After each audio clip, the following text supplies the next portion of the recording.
Puji Tuhan. Hari ini kita bersuka cita karena Tuhan boleh bawa kita di hari ini. Amin. Katakan bersama-sama, hari ini luar biasa. Kasih tahu kanan kirinya, hari ini dahsyat gitu ya. Amin. Sekali lagi, hari ini dahsyat. Amin. Haleluya. Hari ini kita akan bicara tentang the entering to His presence, atau masuk di dalam hadiratnya.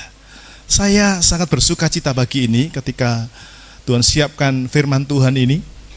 Saya diberikan sebuah pengertian yang luar biasa dari Tuhan bahwa sepanjang perjalanan hidup manusia di dunia ini, saudara dan saya akan bertemu dengan apa yang disebut dengan kelemahan dan karakter buruk dalam dirinya. Ya, ada di sini yang nggak punya karakter buruk, nggak mau ngalah, sombong, itu karakter buruk. Ada orang yang terikat dengan keuangan. Dan saya akan tunjukkan pelan-pelan, saudara, semua orang itu kepingin keluar dari kelemahannya. Waktu saya menikah, saya merasa istri saya yang sombong. Waktu saya menikah, saya merasa istri saya yang keras. Padahal yang keras dan sombong itu adalah saya. Betul tidak? Apalagi sebagai seorang pria, wah, pria ini sombongnya luar biasa. Para pria, kita mesti bisa tunjuk diri sendiri. Kita ini sebenarnya orang yang sombong kalau kita nggak mau tunduk sama Tuhan. Amin. Dari itu kelemahan kita. Tapi wanita-wanita, Anda juga punya kelemahan yang sombong. Kalau dinasehati, dikasih tahu sama pasangannya, marah. Itu karena kok halus sombongnya ya? Karena sombong. Kita semua punya kelemahan dan karakter buruk, dan semua kita pengen keluar dari kelemahan dan karakter ini. Amin. Tapi kelemahan dan karakter buruk ini rasanya terlalu kuat, sehingga saya tunjukkan kepada saudara apa saja kelemahan dan karakter buruk itu. Amsal 19 ayat 19. Yuk kita baca sama-sama dengan suara yang keras ya. 2, 3. Orang yang sangat cepat marah akan kena denda. Karena jikalau engkau hendak menolongnya, engkau hanya menambah marahnya. Pernah lihat orang yang punya kelemahan tukang marah-marah? Sangat cepat marah. Orang ngomong baik sudah marah. Anda perhatikan anaknya. Ya, anaknya begitu ketakutan karena papahnya ini dikenal dengan suka marah-marah. Nah, Alkitab mencatat ada orang yang sangat cepat marah. Ya, bahkan Alkitab berkata orang yang sangat cepat marah ini akan kena denda. Kalau kita coba ngomong dengan orang yang sangat cepat marah, orang yang gampang marah, orang yang dikit-dikit marah, orang yang tergesa-gesa marah, bisa nggak kira-kira dikasih tahu orang ini? Sulit sekali. Ya, ada orang memang yang kelemahannya, karakter buruknya itu adalah gampang marah. Dan kalau saudara ketemu dengan orang yang seperti ini, kalau kita kasih tahu tentang kelemahannya, kekeliruannya, kesalahannya orang ini, maka sia-sia. Karena akhirnya tidak ada seorang pun yang mau memberitahu orang yang gampang marah. Perhatikan, kalau Anda suka marah dan cepat marah, hati-hati, nggak ada orang yang mau kasih tahu sama saudara. Amin. Saya kasih contoh ini. Ini ada yang hilang dia. Sebagai contoh begini, saudaraku ya. Saya ingat yang lalu saya ngasih contoh tentang ada pengusaha tekstil yang sangat terkenal. Pengusaha ini punya kelemahan sangat cepat marah. Dia punya karyawan itu 1000, perusahaan tekstil. Satu ketika dia pengen sidak, dalam hatinya cuma ngecek apakah karyawanku ini benar-benar kerja apa tidak. Pada waktu dia kerja ke sana, wah, dia lihat semuanya lagi kerja. Dia ngintai dari atas. Wah, semuanya kerja. Tidak ada satupun yang tidak kerja. Lalu dia pengen masuk ke gedung itu, dia turun ke bawah. Dia kaget karena di depan pintu ruang mesin jahit itu, dia melihat ada seorang dengan santainya di depan pintu. Dia sambil rokokan. Lihat bos datang, dia kaget juga. Lalu dia sangat cepat marah dan dia mulai berkata, "Kamu ngapain di sini?" Belum menjawab, sudah dikasih tahu. Orang itu langsung balas lagi karena cepat marah. Aku tidak suka punya karyawan kayak kamu, ditunjuk-tunjuk. Aku tidak suka punya karyawan seperti kamu. Malas, jamnya temannya kerja, kamu malah santai-santai di sini, rokokan di sini. Ditanya, gajimu berapa? 3 juta. Saya bayar 10 kali lipat. Berarti berapa? 30 juta. Lalu panggil karyawan, sini, kasih uang 30 juta sama orang ini. Suruh pergi dari tempat ini, jangan kasih ini lagi. Pergi orang itu dengan 30 juta. Begitu masuk ke dalam, dia tanya, mana bagian HRD? Itu tadi siapa? Bagian apa dia? Pak. Itu bukan karyawan kita. Siapa dia? Tukang bakso yang lagi nunggu karyawan antri. Orang yang sangat cepat marah. Kelemahan atau bukan? Kelemahan. Karakter buruk atau bukan? Karakter buruk. Ada orang-orang yang seperti ini, dikasih tahu baik-baik sama istrinya, nggak mau. Dikasih baik-baik sama suaminya, ngotot. Ini karakter buruk. Kita harus keluar dari ini semuanya. Amin. Yang kedua, 1 Timotius 6 ayat yang ke-10, sama-sama kita baca 2, 3. Karena akar segala kejahatan ialah cinta uang. Sebab oleh memburu uanglah beberapa orang telah menyimpang dari iman dan menyiksa dirinya dengan berbagai-bagai duka. Yang kedua, ini bagian kecil dari kelemahan yang dialami atau dimiliki oleh tiap-tiap orang. Yang pertama tadi, orang punya karakter cepat marah. Nah, yang kedua, Alkitab berkata ada orang yang saya tuliskan di sini jadi hamba uang atau jatuh cinta sama uang. Nah, bagaimana dengan orang yang jatuh cinta sama uang?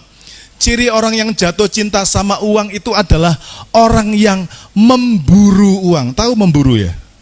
Apa itu memburu? Apapun asal jadi uang. Apapun yang penting aku dapat uang. Itu namanya memburu uang. Sampai tidak punya waktu untuk duduk bersama dengan istrinya, dengan keluarganya. Sampai tidak punya waktu untuk melihat perkembangan anaknya. Sampai enggak pernah punya waktu bersosialisasi dengan lingkungan. Karena apa? Karena apa? Memburu uang. Ya. Dan akhirnya karena dia memburu uang, dia menyimpang dari imannya. Ya, saya bersyukur di sini ada beberapa orang yang dulu memburu uang, tapi nggak ada apa-apa. Sampai satu ketika dia menyadari bahwa ternyata bagi Tuhan itu nggak penting berapa besar uang yang kau dapat. Kecil asal diberkati Tuhan itu nggak habis-habis. Katakan amin. Di Alkitab dikatakan ada seorang janda miskin, ditinggal sama suaminya, meninggal. Lalu ada banyak hutang yang ditinggalkan oleh suami. Dan ibu ini berkata kepada seorang nabi, Nabi Elisa, tolong saya, karena anakku sudah mau diangkut sama orang untuk dijadikan budak untuk bayar utang. Elisa tanya, apa yang kau punya? Janda Nabi ini berkata, seandainya aku punya uang, aku nggak datang ke sini. Kau punya apa? Aku hanya punya sedikit minyak dalam buli-buli. Oke, kau pinjam sama tetanggamu tempayan yang kosong. Sebanyak-banyaknya dia pinjam tempayan. Buli-buli itu kecil, tempayan itu besar. Masuklah ke dalam kamar, tutuplah pintu, tuangkan minyak itu. Yang sedikit ini terjadi mujizat ketika bersama Tuhan. Dituang. Sini, dituang, di sini lagi. Sampai tempayan terakhir yang mereka pinjam. Dan anaknya berkata, habis mak, habis. Lalu minyak itu berhenti. Dengarkan ini. Jangan memburu uang. Uang semakin kau buru, semakin lari. Amin. Tapi bahasa Alkitab berkata, burulah kerajaan Allah. kejarlah kerajaan Allah, carilah kerajaan Allah dan kebenarannya, maka semua yang kau butuhkan termasuk keuangan itu akan ditambahkan kepadamu seperti janda Nabi itu. Katakan amin. Saudara akan berkelimpahan, saudara tidak berkekurangan. Apa yang kau punya tidak akan pernah habis sebab diberkati oleh Tuhan. Yang sepakat bilang amin. Bukan banyaknya uang yang kau miliki, yang kau capai, yang kau kejar, tapi belajarlah mengucap syukur dengan hal kecil yang dipercayakan Tuhan kepadamu. Tadi malam saya baca firman, bersyukurlah. Itu ayat saya sudah baca berkali-kali. Tapi tadi malam ayat itu bicara, cukupkanlah dirimu dengan gajimu. Saya coba baca lagi, Tuhan, gajiku gak cukup. Tapi Tuhan bilang, cukupkanlah dengan gajimu. Berapapun gaji yang kau punya, kalau engkau berkata, Tuhan terima kasih, engkau merasa cukup. Kalau engkau tidak merasa cukup dengan apa yang diberikan Tuhan kepadamu, engkau akan selalu tidak cukup, alias kurang terus.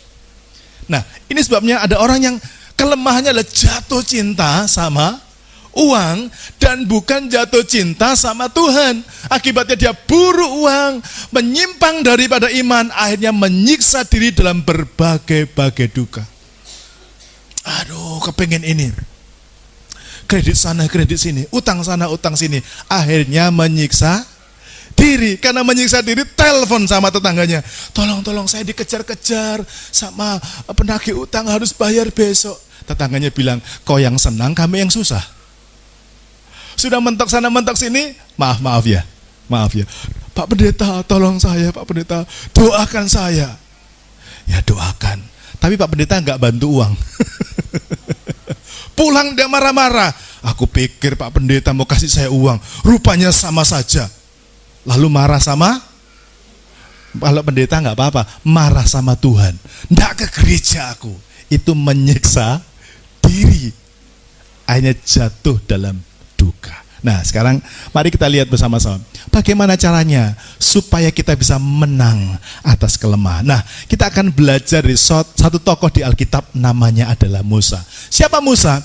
Nabi Musa ini adalah seorang pria yang berkarakter temperamen. Ya, dia suka marah-marah, bahkan dia tidak segan-segan membunuh. Keluaran 2 ayat 11-12. Sama-sama yuk kita baca 2, 3. Pada waktu itu ketika Musa telah dewasa, ia keluar mendapatkan saudara-saudaranya untuk melihat kerja paksa mereka.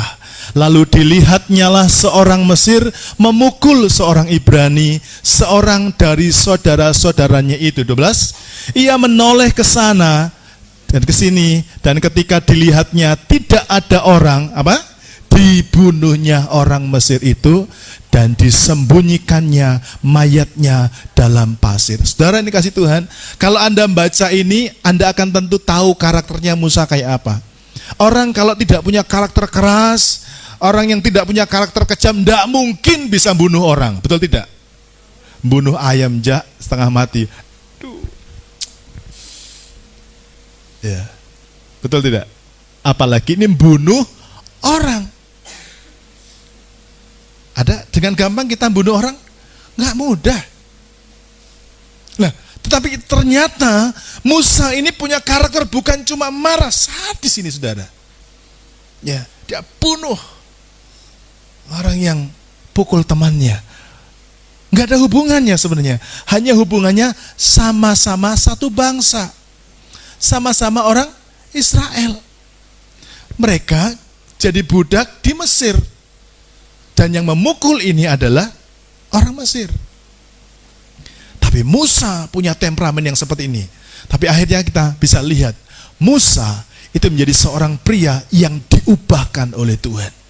Bagaimana seorang pembunuh bisa berubah, bagaimana seorang yang punya karakter keras itu bisa berubah. Dan Tuhan mau kasih gambaran buat kita begini, kalau saudara percaya Tuhan Yesus, hidupmu pasti berubah, katakan amin.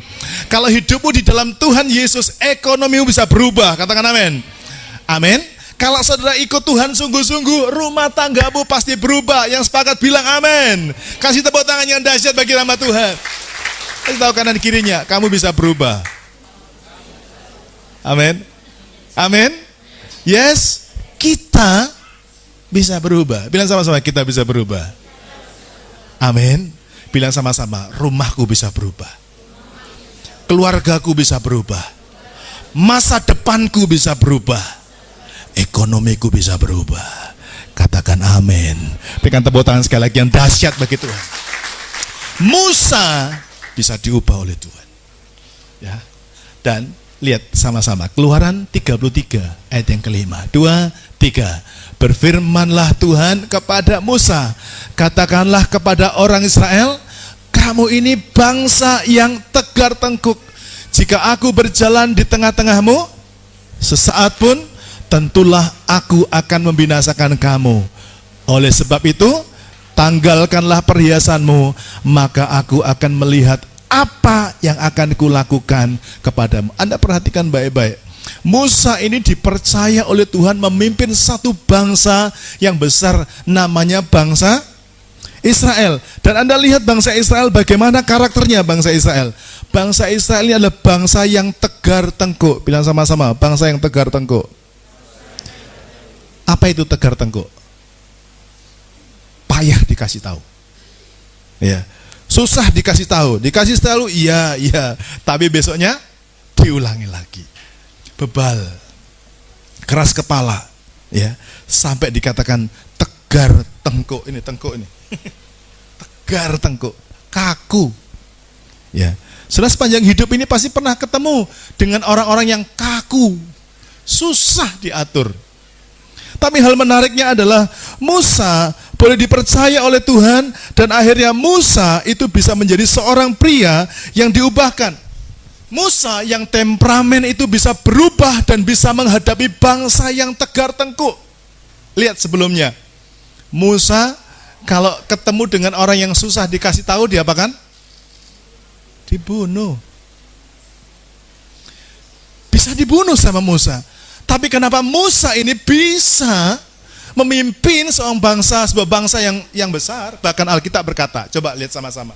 Karakternya Musa, dia diubahkan. Boleh kita baca, Pak Kris bawa mic? Ya, oke, baca sama-sama dengan Pak Kris ya. Bilangan pasal 12 ayat yang ketiga. Bilangan 12 ayat yang ketiga. Boleh kita berdiri supaya kita fresh sedikit. Yuk, kita berdiri sama-sama. Bilangan 12 ayat yang ketiga. Sudah Pak Kris? Oke, sama-sama dibaca. 2, 3. Adapun Musa ialah seorang yang sangat lembut hatinya, lebih dari setiap manusia yang di atas muka bumi. Amin. Amin. Sekali lagi sama-sama. 2, 3.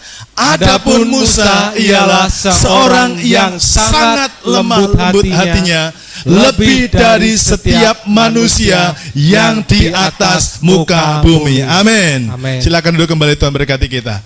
Kita tadi baca ya, bagaimana Keluaran pasal 2 mencatat Musa temperamen, gampang marah, bahkan sadis, bisa bunuh orang.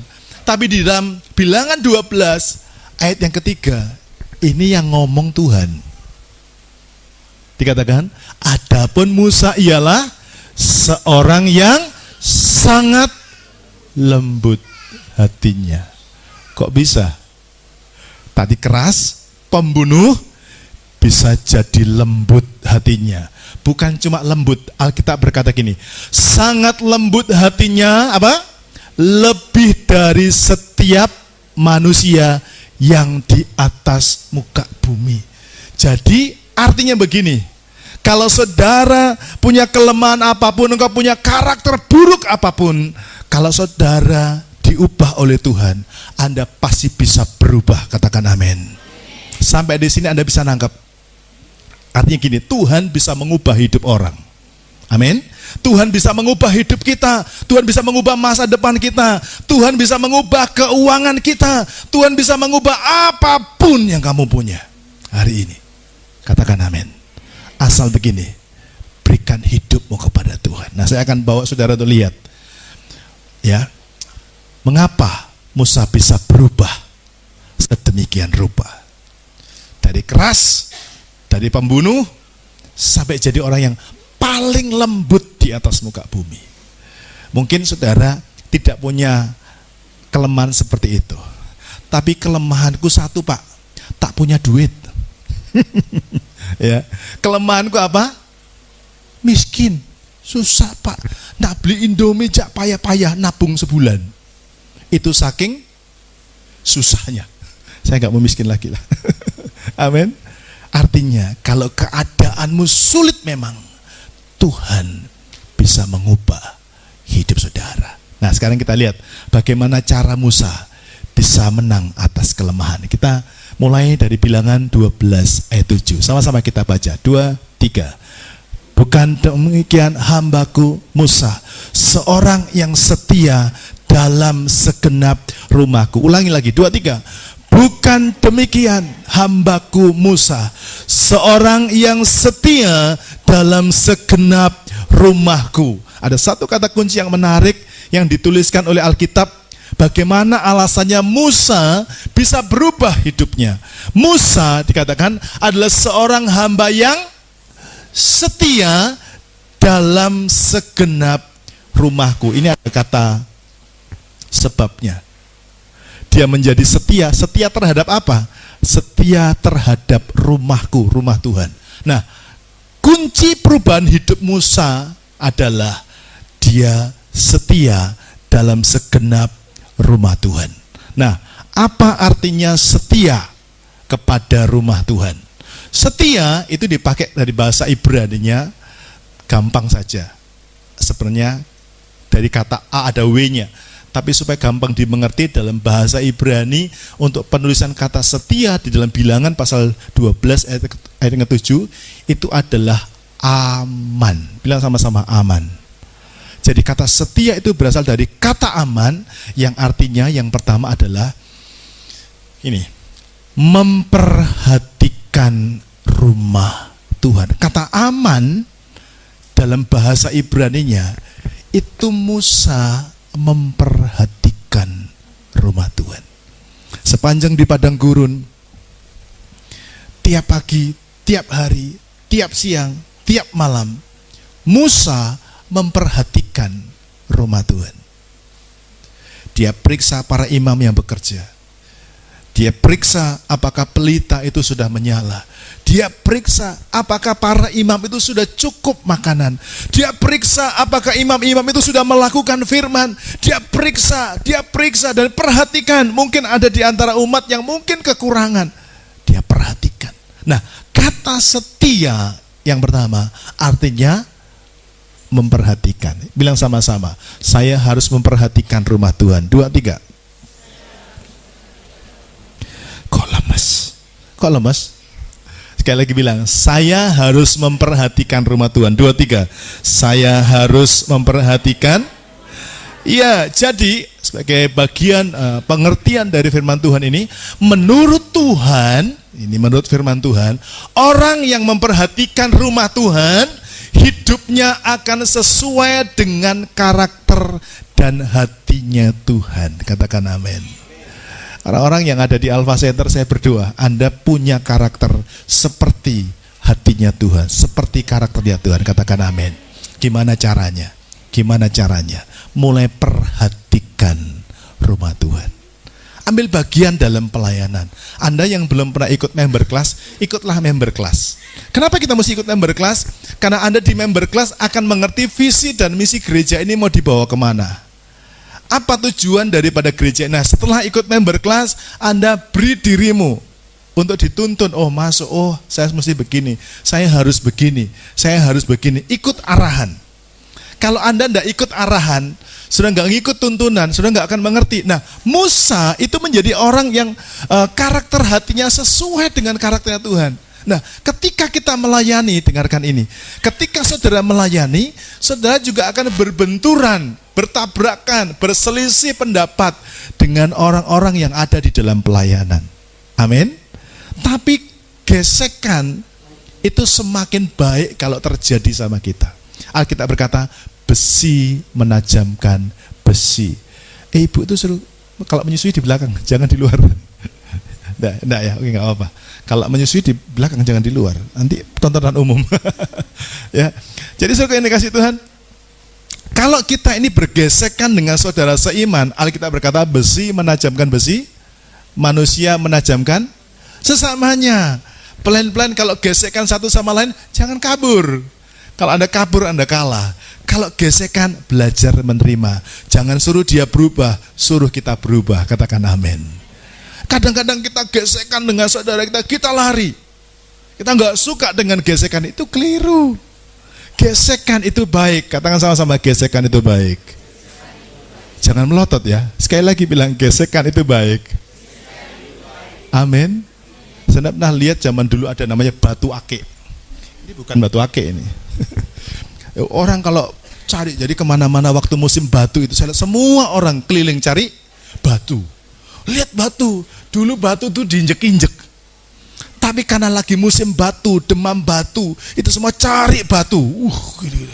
Teman saya itu dari Jawa Timur datang ke sini saja, ke keliling Kalimantan. Ke Darit dia lihat batu. Ya.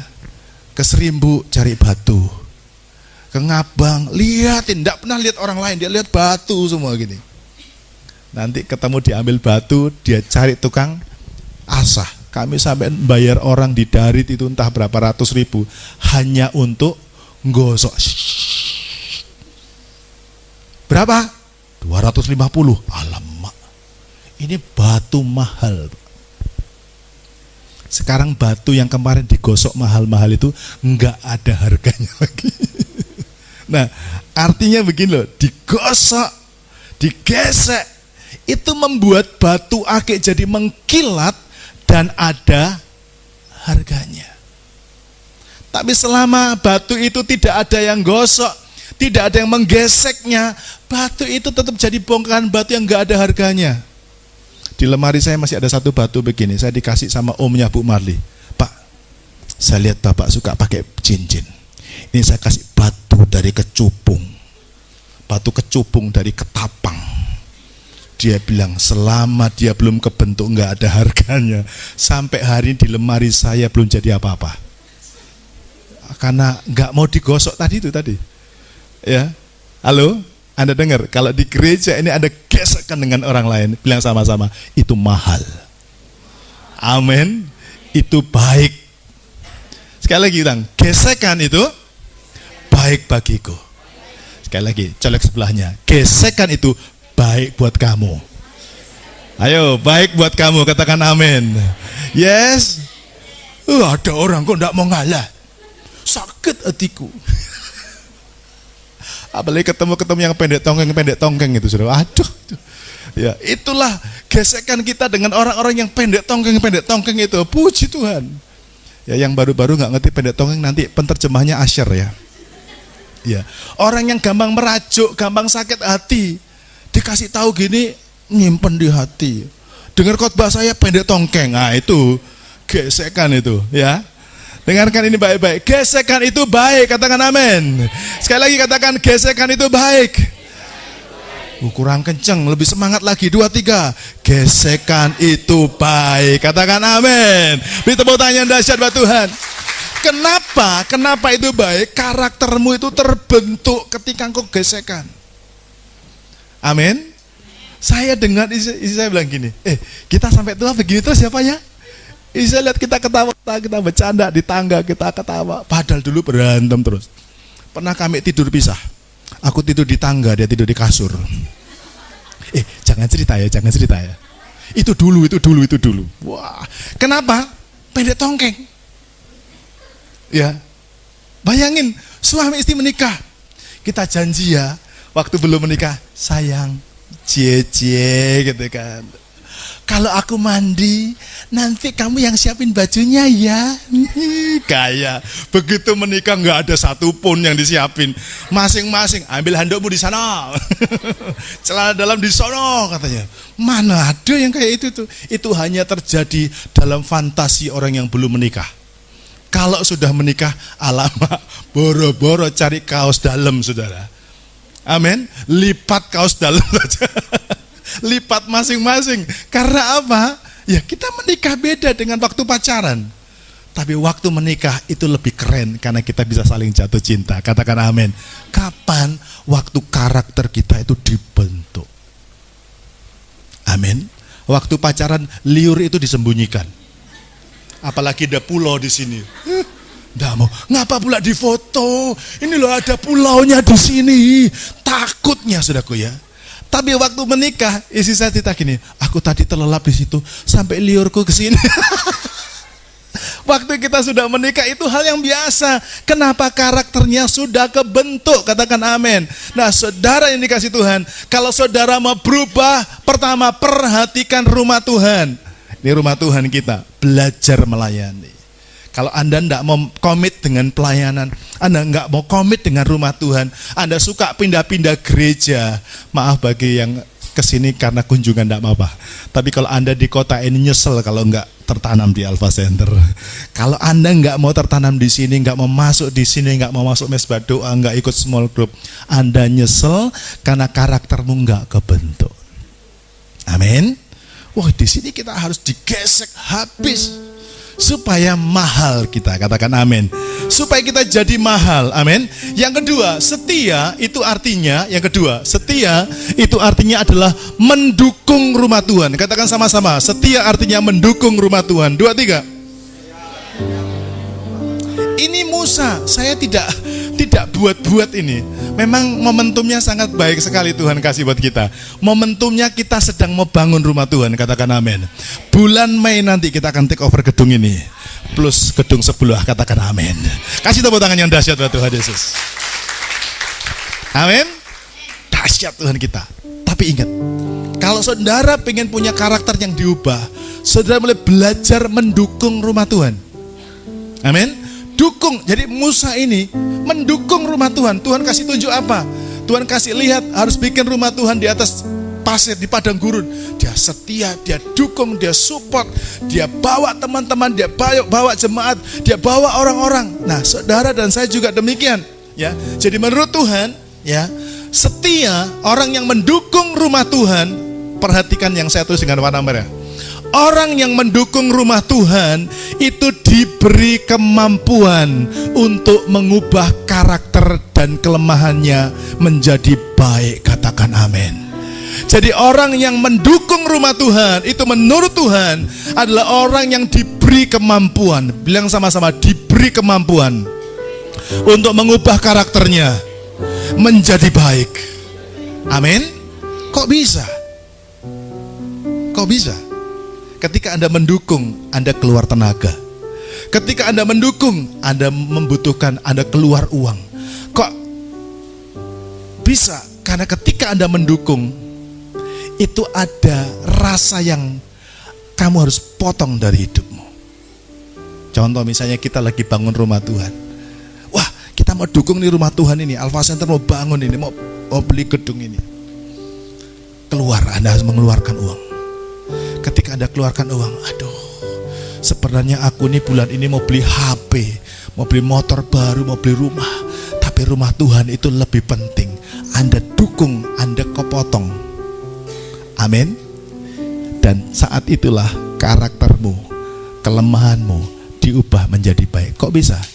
Ternyata engkau menjadi orang yang bisa berubah. Katakan amin. Engkau bisa menaklukkan egomu, engkau bisa menaklukkan kepentingan dirimu sendiri, dan engkau ikut dengan kehendaknya Tuhan. Katakan amin.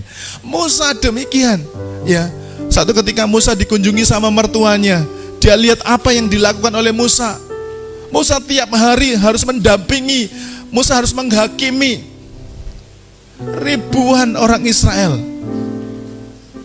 Bagian dari pelayanan. Keluarganya hampir tidak terjangkau. Hampir nggak punya waktu bagi Musa untuk senang-senang. Dan karakternya kebentuk di situ. Waktu duduk, apa kabar Pak Eko? Ada orang Israel namanya Eko. Gimana Pak Eko? Iya Pak, ini gimana caranya supaya istri saya itu, gimana caranya supaya ekonomi saya itu berubah, gimana caranya supaya anak-anak, wah dia mulai mendukung. Dan yang terjadi, Tuhan bisa ubah Musa jadi nggak sabar, jadi orang yang sabar. Katakan amin. Sekarang yang terakhir. Yang pertama tadi memperhatikan, yang kedua artinya mendukung. Anda perhatikan di sini apa? Saya lihat tadi ada orang-orang lagi gini. Berarti AC-nya kurang. Amin. Kita berdoa ya, dalam waktu singkat ini kita mesti tambah AC ini. Saya lihat dulu jumlahnya nggak sampai segini, orang masih oke lah. Sekarang ternyata kurang, udah gini-gini semua. Ya, berarti harus didukung kita beli AC. Harus diperhatikan. Anda perhatikan enggak? Cuma perhatikan. Oh, gereja ini tidak dingin. Ini tidak memperhatikan dan tidak mendukung. Kalau Anda mendukung, kasih tahu sama Pak Eko, aku 1 AC, 2 PK. Katakan amin. Itu dukung. Yang ketiga, arti setia yang ketiga adalah masuk ke dalam rumah Tuhan. Bilang sama-sama, setia artinya, sekali lagi, setia artinya masuk ke dalam rumah Tuhan.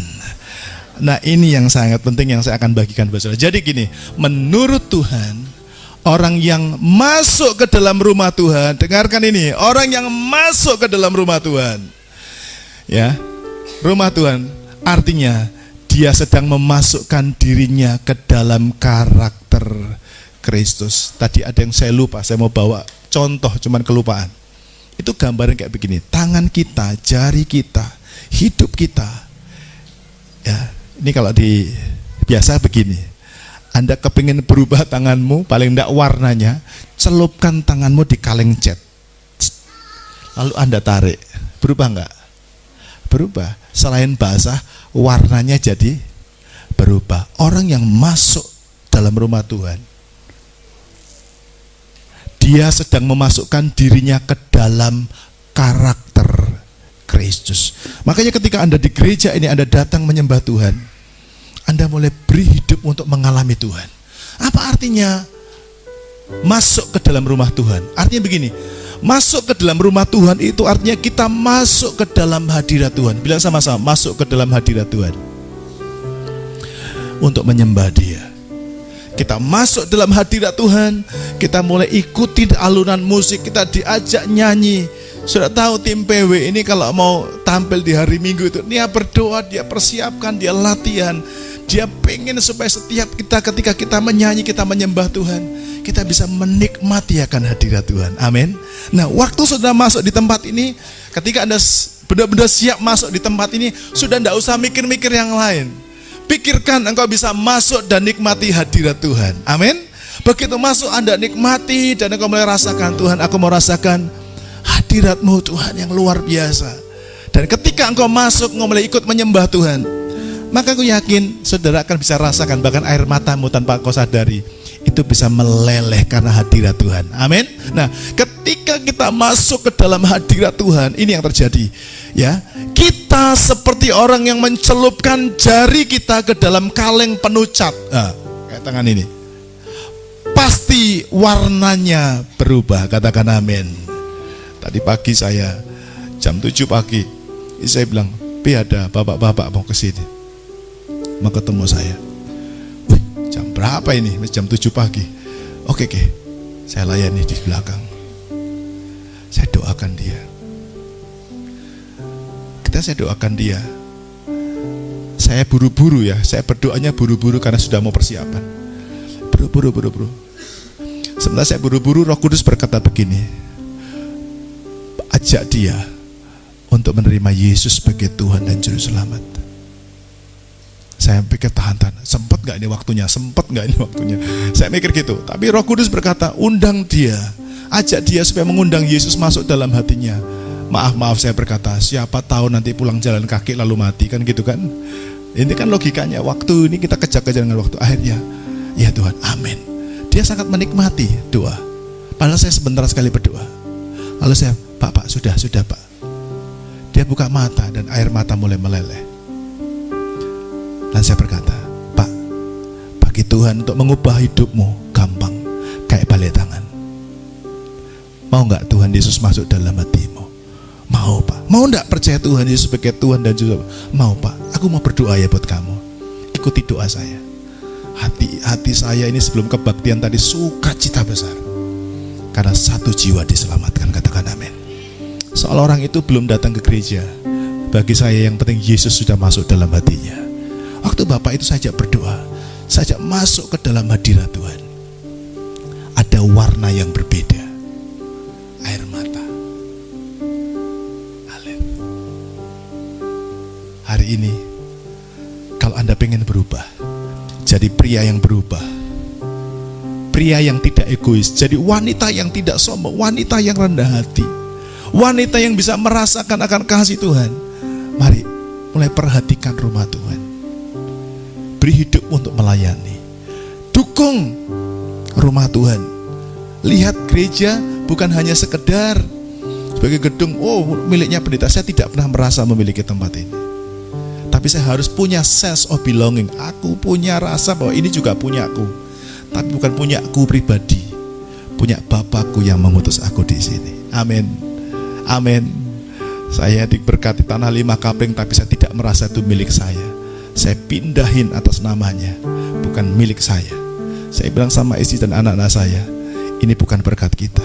Meskipun hadiah ulang tahun saya hibahkan ke yayasan gereja kita. Karena saya tahu Bapa kita di sorga itu sebenarnya enggak kekurangan duit. Katakan amin. Kalau dia enggak kekurangan duit, nanti pas kita butuh, dia bisa kasih sesuai dengan kebutuhan kita, bahkan lebih gede. Saya bilang 5 kapling saya kasih, Tuhan bisa kasih saya 5 hektar. Katakan amin. Itu yang kita mesti. Nah, jadi begini, ketika Anda masuk dalam hadirat Tuhan, Anda mulai menikmati hadirat Tuhan, pasti ada sesuatu terjadi dalam hidup saudara. Pertama, engkau merasa ada hadirat Tuhan. Pertama, hatimu tenang, hatimu damai. Dan yang kedua, keadaanmu dipulihkan, karaktermu diubahkan, rumah tanggamu dipulihkan. Kau punya masa depan bersama dengan Tuhan. Karena itu pastikan hari ini sebelum Anda pulang, yuk kita masuk dalam hadirat Tuhan, supaya kita diubah. Amin. Pengen karakternya diubah? Pengen rumah tangganya diubah? Pengen masa depannya diubah? Ayo kita masuk dalam hadirat Tuhan. Berikan tepuk tangan yang dahsyat bagi Tuhan. Mari kita berdiri bersama-sama. Di saat ku tak berdaya, yes, kuasamu yang sempurna. Ketika ku percaya mujizat itu nyata, bukan karena kekuatan, namun Roh-Mu ya Tuhan. Oh, ketika ku berdoa, amin, mujizat itu nyata. Oh, di saat aku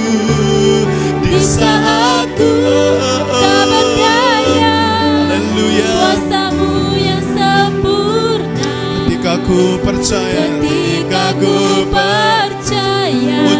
mujizat itu nyata, bukan karena kekuatan, namun Roh-Mu ya Tuhan.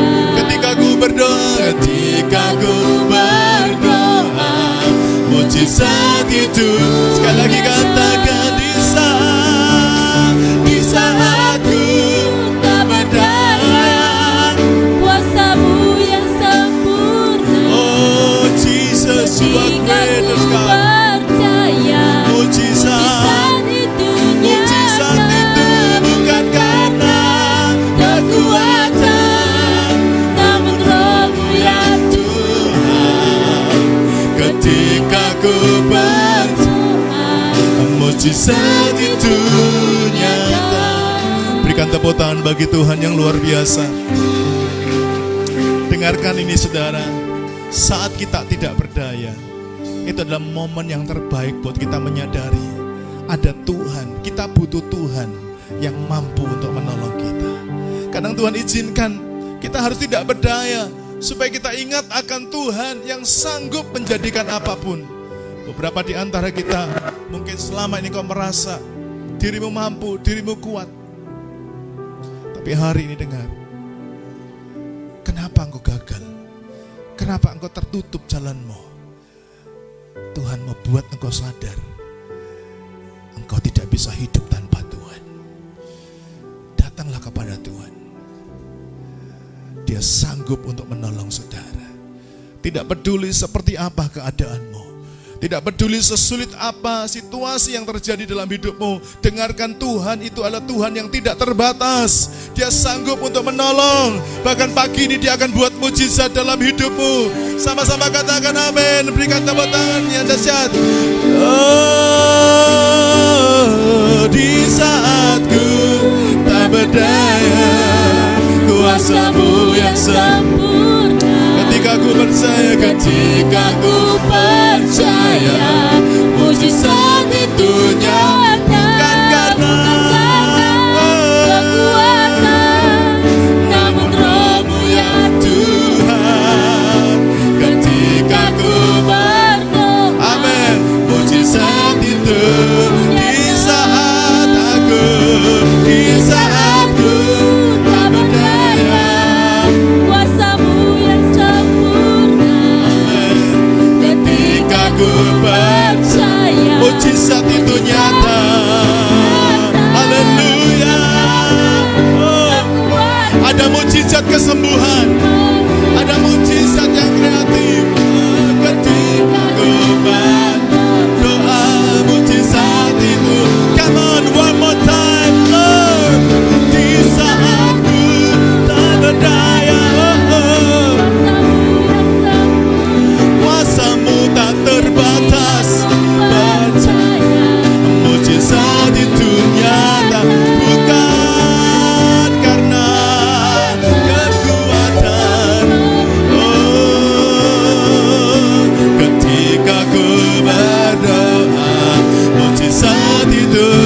Yang membutuhkan Tuhan, mari angkat tanganmu bersama. Di saat ku tak berdaya. Kalau kau butuh Tuhan, angkat tanganmu di hadapan Tuhan. Bukan manusia yang menjamahmu, tapi Tuhan yang menjamah saudara. Kekuatan, namun Roh-Mu yang. Lord, I need your blessings.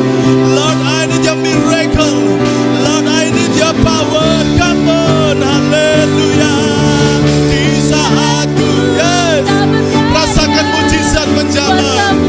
Rasakan mujizat menjamah. Ketika ku percaya, mujizat itu. Oh, bukan karena kuat. Mari semua pejamkan matamu dan kau fokus dengan Tuhan. Close your eyes and worship Him. Itu nyata. Semua fokus dengan Tuhan. Angkat tanganmu di hadapan Tuhan. Saya tahu pagi hari ini Tuhan membuat mujizat dalam hidup saudara. Mujizat yang belum pernah engkau alami. Dan mujizat itu terjadi bukan karena seorang manusia menumpangkan tangan, tapi aku percaya mujizat terjadi waktu engkau menjamah Tuhan. Lift up your hands. Angkat tanganmu di hadapan Tuhan. Dia bisa menjamah matamu yang sakit. Dia bisa menjamah jantungmu yang sakit. Dia bisa menjamah asam uratmu. Dia bisa menjamah livermu. Dia bisa jamah ginjalmu. Dia bisa jamah semua penyakitmu. Dia bisa jamah ekonomimu. Dan engkau percaya kalau engkau mengangkat tangan dan engkau berkata, Tuhan, asal aku percaya dan aku angkat tangan kepadamu, engkau bisa buat mujizat dalam hidupmu. Yang percaya, silakan engkau fokus dengan Tuhan. Silakan engkau fokus dengan Tuhan. Silakan engkau fokus dengan Tuhan. Yes, haleluya. Mujizat yang tak terbatas akan terjadi dalam hidupmu. Haleluya, haleluya.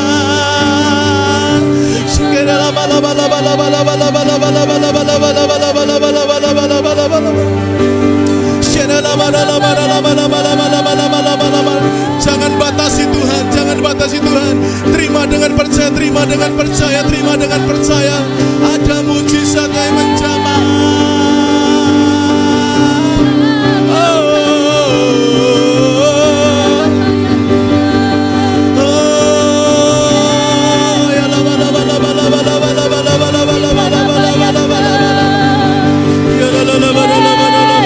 Yes, yes, miracle, ya mujizat, mujizat terjadi. Haleluya. Aku percaya ada mujizat. Aku percaya ada mujizat. Yang sakit disembuhkan, yang dalam pergumulan kau terima kemenangan dari Tuhan. Haleluya, haleluya, haleluya. Tuhan memulihkan rumah tanggamu. Rumah tanggamu dibuat harmonis oleh Tuhan. Keuanganmu diberkati oleh Tuhan. Haleluya.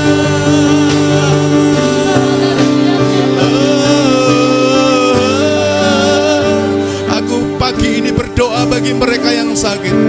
Aku punya Tuhan yang tak terbatas kuasanya.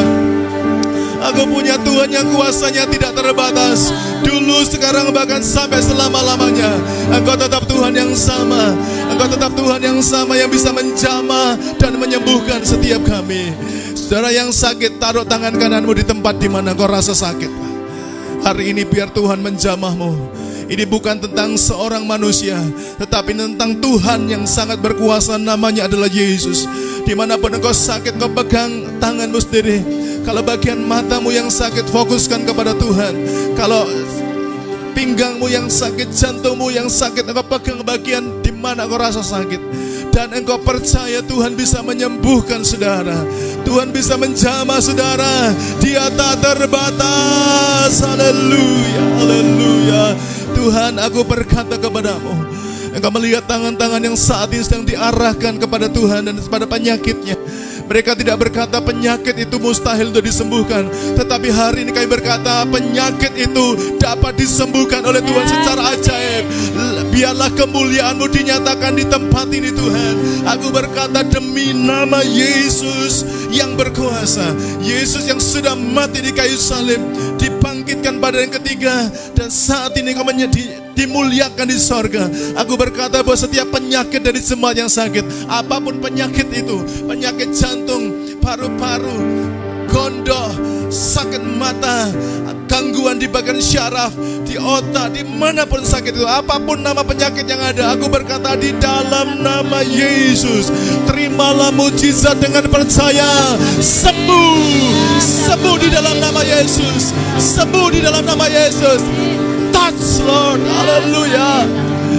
Biarkan tanganmu yang menjamah setiap tangan-tangan yang diarahkan pada penyakitnya. Oramasyana ramayatangkana rama. Engkau jamah, jamah, jamah. Aku melihat ada seorang wanita, saya tidak tahu di mana posisinya, tapi engkau merasa bagian matamu ada gangguan. But now Tuhan mengasihi engkau. Dia berkata engkau akan terima mujizat hari ini. Tuhan tunggu hatimu.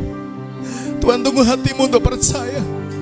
Dimanapun kau berada hari ini dengan iman, Tuhan pernah sembuhkan Bartimeus yang buta. Dia hari ini sembuhkan matamu. Tuhan buat matamu pulih normal. Tidak ada kebutaan. Sembuh di dalam nama Yesus. Apapun kuasa yang dibalik itu, aku berkata, be healed in the name of Jesus. Be healed in the name of Jesus. Jadilah sembuh. Kiramaya syadala mataya karalama syadala. Aku merasa ada satu tenaga yang begitu keluar, begitu kuat keluar dari tahtanya, dan dia menjamah engkau yang sakit. Aku berdoa engkau yang saat ini sedang mengalami pergumulan dalam keuangan. Aku berdoa buat engkau yang sedang dalam pergumulan keuangan. Hari ini Tuhan memulihkan keuanganmu. Angkat tanganmu di hadapan Tuhan dan berkata, Tuhan, aku percaya engkau sanggup pulihkan.